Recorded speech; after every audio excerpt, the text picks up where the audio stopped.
বিসমিল্লাহির রহমানির রহিম। আজকের এই জনসভার নির্বাচনী জনসভার সম্মানিত সভাপতি, জনসভায়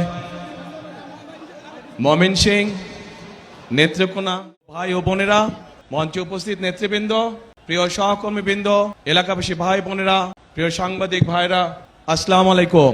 আসসালামু আলাইকুম। কেমন আছেন আপনারা? অনেকক্ষণ অপেক্ষা করতে হয়েছে, তাই না? প্রিয় ভাই বোনেরা, আজকে আমরা সকলে এখানে একত্রিত হয়েছি কেন?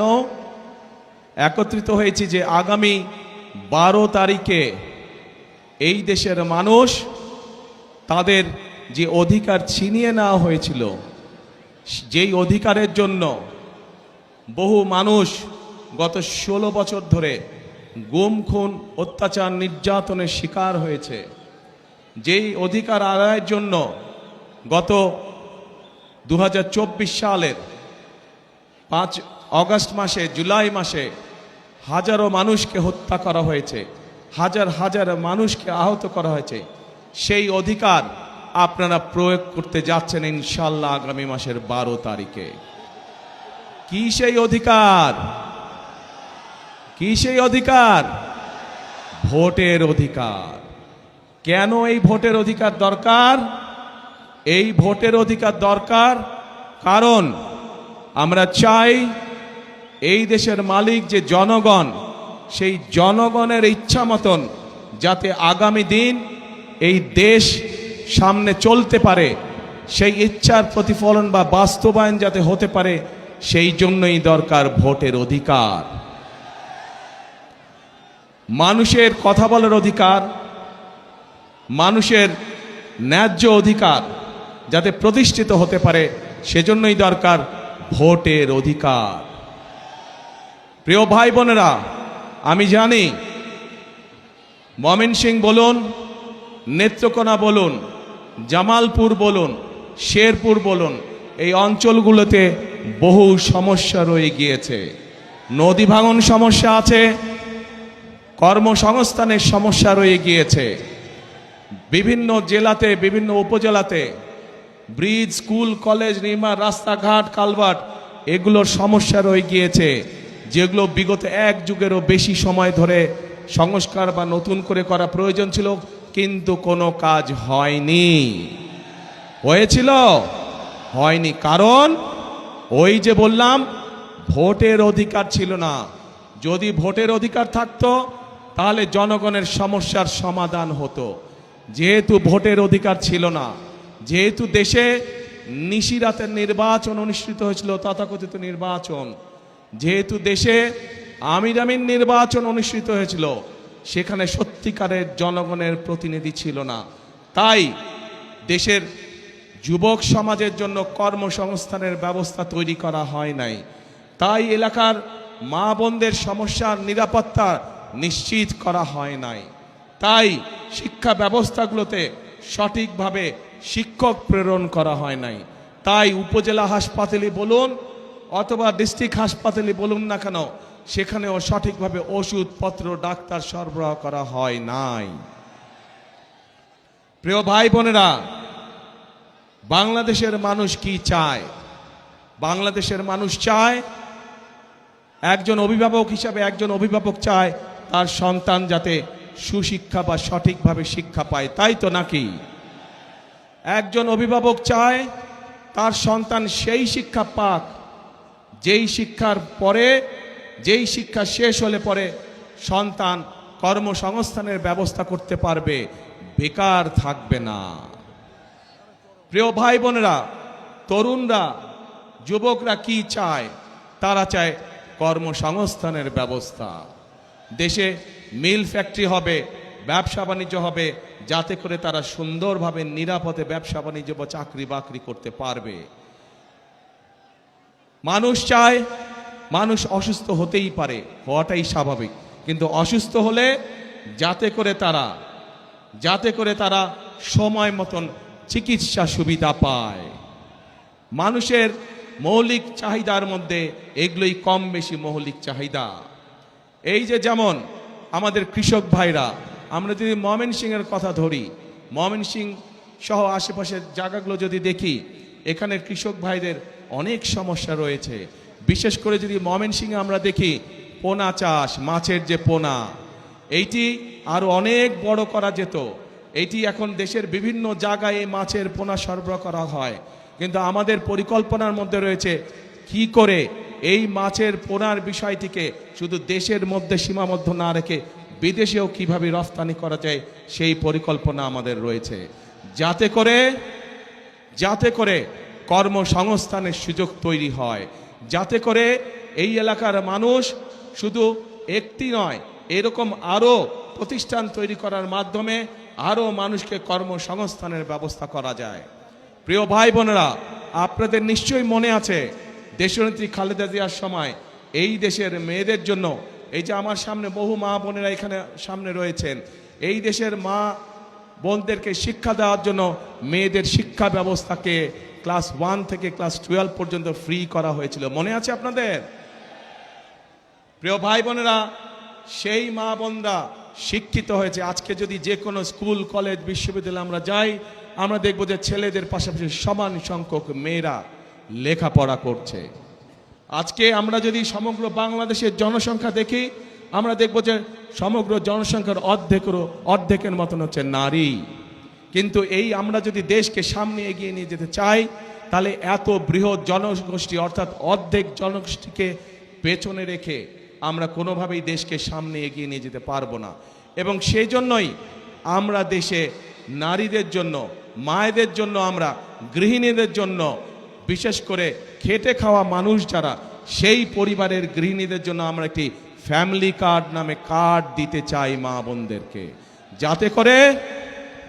যাতে করে এই ফ্যামিলি কার্ডের সুবিধা প্রত্যেকটি মানুষের, প্রত্যেকটি পরিবারের কাছে, অল্প হলেও প্রত্যেকটি পরিবারের কাছে পৌঁছতে পারে, এবং যাতে করে তারা প্রতি মাসে কিছুটা হলেও স্বাচ্ছন্দ্যে কয়েকটি দিন অতিবাহিত করতে পারেন, একটু হলেও যাতে করে তাদের সহযোগিতা হয়।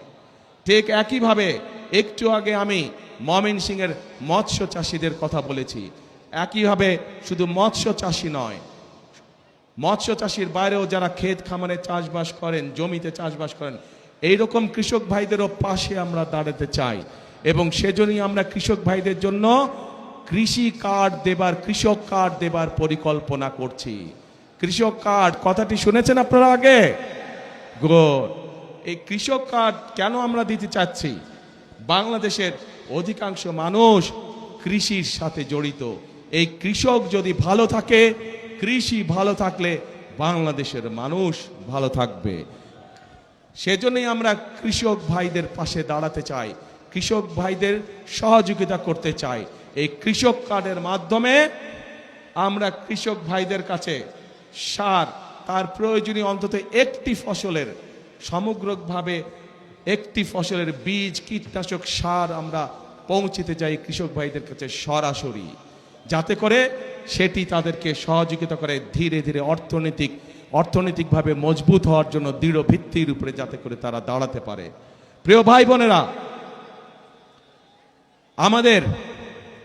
আমরা রাজনীতি করি কাদের জন্য? বাংলাদেশের মানুষের জন্য আমরা রাজনীতি করি। আজকে এই যে নির্বাচনী জনসভা, এই নির্বাচনী জনসভায় আমরা কি দেখি? অনেক দল আছে যারা এসে অন্য দল সম্পর্কে বিভিন্ন রকম কথাবার্তা বলে।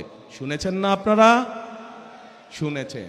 আজকে যদি আমি এখানে দাঁড়িয়ে আপনাদের সামনে অন্য দল সম্পর্কে অন্যরকম কথা বলি, তাদের গীবত গাই, তাদের সম্পর্কে সমালোচনা করি, তাতে কি জনগণের কোনো লাভ হবে? জনগণের কোনো লাভ হবে না। কারণ জনগণ তাকেই ভোট দিবে যারা জনগণের জন্য কাজ করবে, তাই তো? এবং জনগণের জন্য যদি কাজ করতে হয়, তাহলে অবশ্যই একটি রাজনৈতিক দলের পরিকল্পনা থাকতে হবে কিভাবে দেশ পরিচালনা করবে, কিভাবে কি কি কাজ করবে জনগণের জন্য, সেই পরিকল্পনাগুলো থাকতে হবে। প্রিয় ভাই বোনেরা, বিএনপি বাংলাদেশ জাতীয়তাবাদী দল হচ্ছে নামক দলটিরই অভিজ্ঞতা রয়েছে কিভাবে জেলায় জেলায়, উপজেলায়, গ্রাম পর্যায়ে, ইউনিয়নে রাস্তাঘাট নির্মাণ করতে হয়। কারণ বিএনপি নামক দলটিরই অভিজ্ঞতা রয়েছে কিভাবে শিক্ষার আলো এদেশের সন্তানদের কাছে পৌঁছে দিতে হয়। কারণ বিএনপি নামক দলটিরই অভিজ্ঞতা রয়েছে কিভাবে বাংলাদেশের মানুষকে নিরাপদ রাখতে হয়, আইন শৃঙ্খলা পরিস্থিতিকে কঠোর হাতে নিয়ন্ত্রণ করতে হয়। কারণ বিএনপি নামক দলটিরই অভিজ্ঞতা রয়েছে কিভাবে দুর্নীতির লাগাম টেনে ধরতে হয়। প্রিয় ভাই বোনেরা, আপনারা নিশ্চয়ই পত্র পত্রিকায় দেখেছেন এই মুহূর্তে একটি রাজনৈতিক দল যেই স্বৈরাচার পালিয়ে গিয়েছে সেই স্বৈরাচারের মুখের ভাষা ব্যবহার করছে বিএনপির বিরুদ্ধে। ঠিক সেই স্বৈরাচার যেভাবে বলতো তাদেরই ভাষা ব্যবহার করছে বিএনপি। তাদের বক্তব্য যে দুর্নীতিতে বলে চ্যাম্পিয়ন ছিল। তা আমার প্রশ্ন 2001 থেকে 2006 সাল পর্যন্ত তাদেরও তো দুজন সদস্য বিএনপির সরকারে ছিল না? ছিল। তো বিএনপি যদি অতই খারাপ হয় তাহলে ওই দুই ব্যক্তি কেন পদত্যাগ করে চলে আসেনি? এই জন্য পদত্যাগ করে তারা আসেনি। তারা সরকারে ছিল এবং তারা ভালো করেই জানতো যে খালেদা জিয়া কঠোর হস্তে দুর্নীতি দমন করছে, এবং যেই দলটি এখন এই কথা বলছে তাদের যেই দুই সদস্য বিএনপি সরকারের অংশ ছিল তারা ভালো করেই জানতেন যে খালেদা জিয়া দুর্নীতিকে প্রশ্রয় দেয় না, এবং সব ধরনের আন্তর্জাতিক পরিসংখ্যান বলে খালেদা জিয়ার সময় যে স্বৈরাচার পালিয়ে গেছে তার সময় দেশ দুর্নীতিতে নিম্ন গতিতে ছিল, এবং খালেদা জিয়া যখন 2001 সালে দেশ পরিচালনার দায়িত্ব পায় তখন ধীরে ধীরে বাংলাদেশ দুর্নীতির কারাগার থেকে বের হতে শুরু করলো। এবং যেই দল এই কথা বিএনপিকে এইভাবে দোষারোপ করে তাদের দুই সদস্যের প্রথম দিন থেকে শেষ দিন পর্যন্ত সরকারে থাকাই প্রমাণ করে যে নিজেরাই নিজেদের মানুষ সম্পর্কে কত বড় মিথ্যে কথা তারা বলছে। প্রিয় ভাই বোনেরা, আমরা চাই নেত্রকোনা সহ শেরপুর সহ বিভিন্ন জায়গায় মাদক সমস্যা রয়েছে। আমরা এই মাদক সমস্যার সমাধান করতে চাই, কিন্তু মাদক সমস্যার সমাধান করতে হলে কিভাবে করবেন? আপনি কিভাবে করবেন? মাদক সমস্যার সমাধানের একটি কঠিন মাদক সমস্যার সমাধান করতে হলে আমাদেরকে সেই তরুণদের, সেই যুবকদের কর্মসংস্থানের ব্যবস্থা করতে হবে। ঠিক মানুষের যখন কাজ থাকবে, কর্ম থাকবে, চাকরি বাকরি থাকবে, ব্যবসা বাণিজ্য কম বেশি থাকবে, তখন মানুষ এইগুলোর মধ্যে যাবে না। আমরা সেই পরিবেশ তৈরি করতে চাই। আমরা চাই দেশে আমরা চাই ভোকেশনাল ইনস্টিটিউশন বেশি করে আমরা তৈরি করব, যাতে করে আমরা আমাদের তরুণ সদস্যদেরকে, যুব সমাজের সদস্যদেরকে আমরা বিভিন্ন রকম ট্রেনিং দিব, যেই ট্রেনিংয়ের বিনিময় তারা বিদেশে যেমন যেতে পারবে একইভাবে তারা দেশে তাদের কর্মসংস্থান তৈরি করতে পারবে। যারা আইটিতে কাজ করে তাদের জন্য বিভিন্ন রকম আমরা আইটি ট্রেনিংয়ের ব্যবস্থার পরিকল্পনা গ্রহণ করেছি, যাতে যারা আইটিতে কাজ করে তারা ঘরে বসে তাদের আয় রুজি কামাই রোজগার বাড়াতে পারবে। প্রিয় ভাই বোনেরা, এই যে 4 জেলার ভাই বোনেরা আজকে আপনারা এই মিটিংয়ে উপস্থিত হয়েছেন, এই এলাকার আরেকটি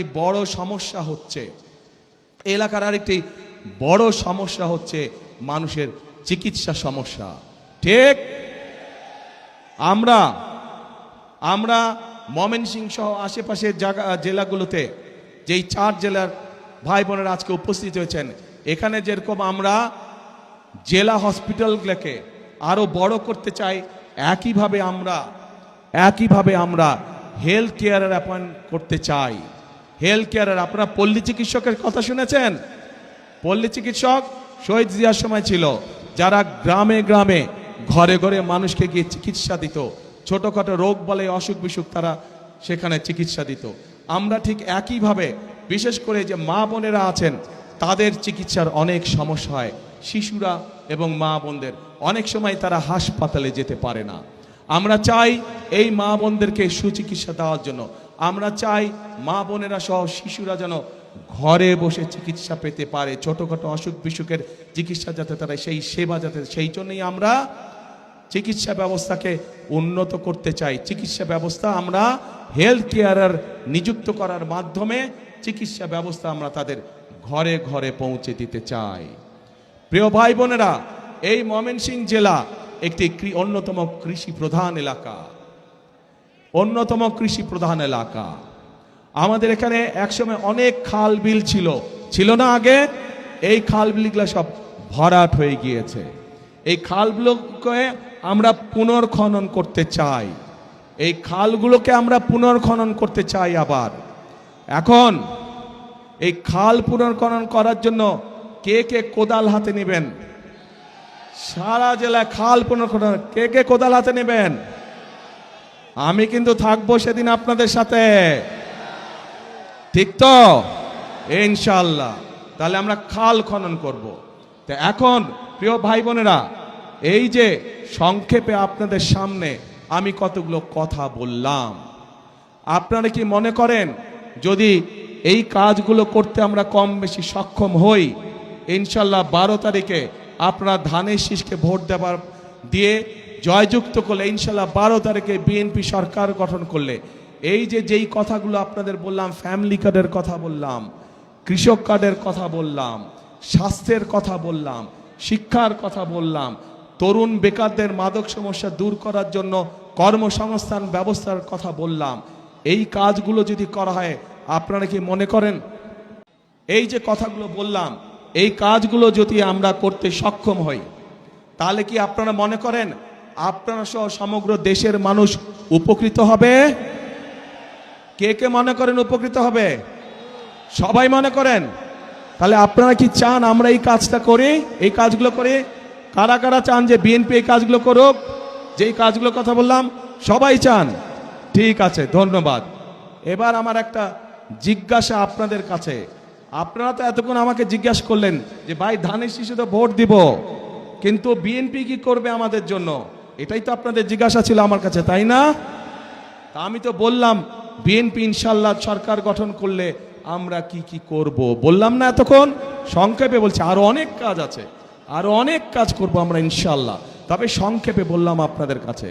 এখন আমার একটা জিজ্ঞাসা আছে আপনাদের কাছে। আপনারা যে বললেন এই কাজগুলো করলে আপনাদের উপকার হবে, কিন্তু তার আগে তো ভাই আপনাদেরকে একটা কাজ করতে হবে। কি সেই কাজটা বলেন তো? শুনি না, শুনি না। ইয়েস, 12 তারিখে ধানের শীষকে জয়যুক্ত করতে হবে। এই 24 জন দাঁড়ান তো, ওখানে দাঁড়ান, 24 জন দাঁড়ান। এই যে আপনাদের সামনে 24 জন ব্যক্তি দাঁড়িয়েছে, 24 জন মানুষ দাঁড়িয়েছে, প্রত্যেকের হাতে দেখেন ধানের শীষ, দেখছেন? চেনেন এই 24 জনকে? এই 24 জনকে দায়িত্ব দিয়ে গেলাম এই 4 জেলার উন্নয়ন করার জন্য। তাদের হাতে ধানের শীষ দিয়ে তাদেরকে আমি দায়িত্ব দিয়েছি। এখন আপনারা আপনাদের দায়িত্ব বুঝে নিতে হবে তাদের কাছ থেকে। পারবেন? তাহলে 12 তারিখে পরিকল্পনা কি আপনাদের? ধানের শীষে ভোট দিতে হবে।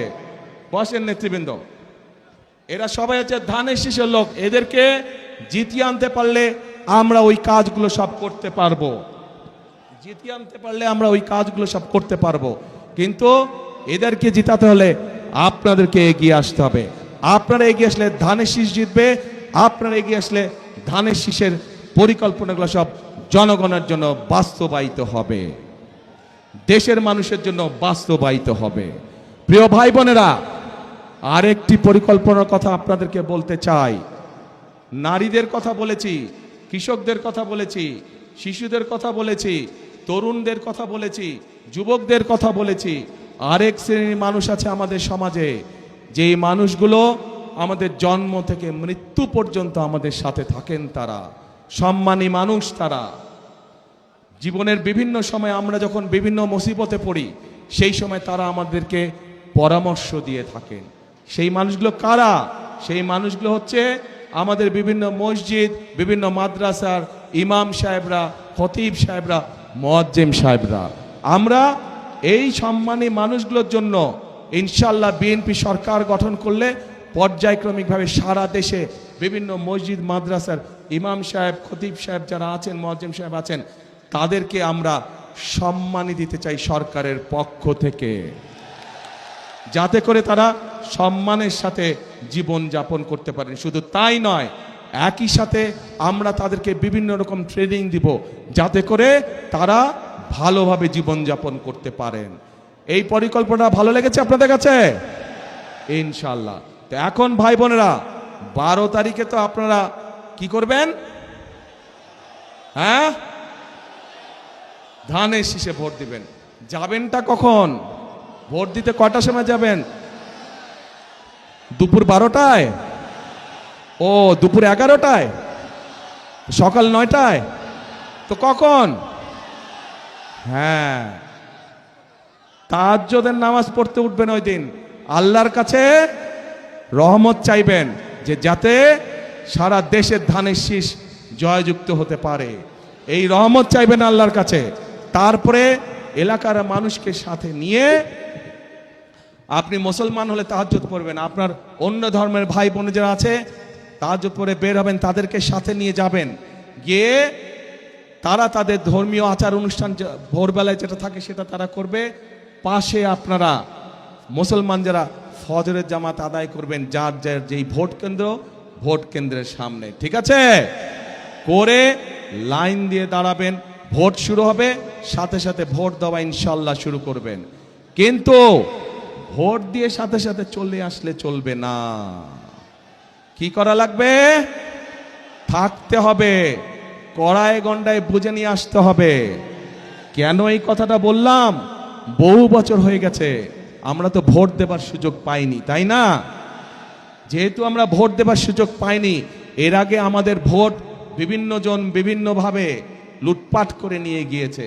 এবার সেই জন্য আমাদেরকে সজাগ থাকতে হবে, যাতে কেউ আমাদের ভোট লুটপাট করে নিয়ে যেতে না পারে। পারবেন তো পাহারা দিয়ে সতর্ক থাকতে? ইনশাল্লাহ। তাহলে প্রিয় ভাই বোনেরা, আরেকটি গুরুত্বপূর্ণ কথা, 1971 সালে যুদ্ধ হয়েছিল।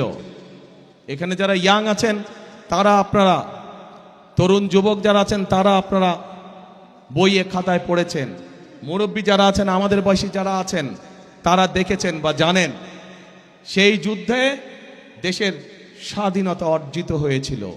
সেই যুদ্ধে বহু মানুষ শহীদ হয়েছিল। প্রিয় ভাই বোনেরা, পরবর্তীতে এই 2024 সালের 5ই আগস্ট সেই স্বাধীনতাকে রক্ষা করেছে এই দেশেরই ছাত্র জনতা সহ সমাজের সকল শ্রেণী পেশার মানুষ। প্রিয় ভাই বোনেরা, সে 71 সালের যুদ্ধই হোক, 24-এর আন্দোলনই হোক, কে পাহাড়ি মানুষ, কে সমতলের মানুষ, কে নিগোত্রী মানুষ অথবা কে বৃহৎ জনগোষ্ঠীর মানুষ, এটি কিন্তু কেউ দেখেনি। রাজপথে সবাই পাশাপাশি আন্দোলন করেছে। 71 সালের যুদ্ধের মাঠে সবাই একসাথে যুদ্ধ করেছে। কে মুসলমান, কে বৌদ্ধ, কে খ্রিস্টান, কে অন্য ধর্মের মানুষ, কেউ দেখে নাই।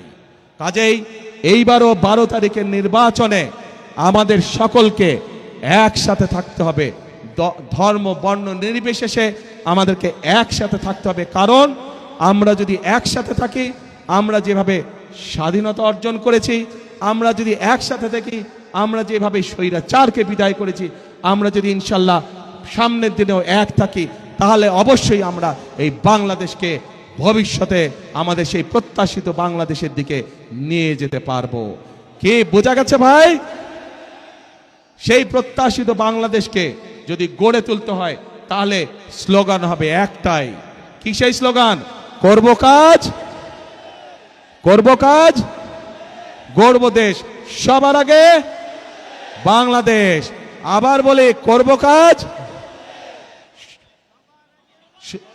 সবার আগে বাংলাদেশ। প্রিয় ভাই বোনেরা, মনে রাখতে হবে, আমরা ঐক্যবদ্ধ থাকলেই বাংলাদেশ এগিয়ে যাবে।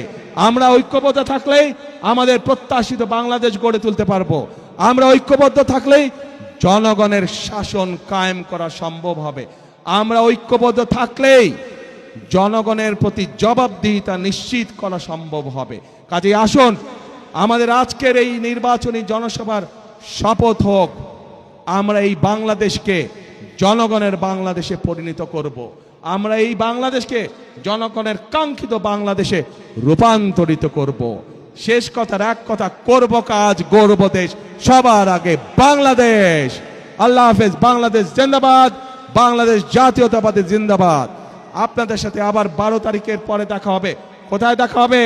খাল খনন কর্মসূচিতে দেখা হবে। খাল খনন কর্মসূচি, সবাইকে কোদাল নিয়ে আসতে হবে। পারবেন ইনশাআল্লাহ। আল্লাহ হাফেজ, আল্লাহ হাফেজ।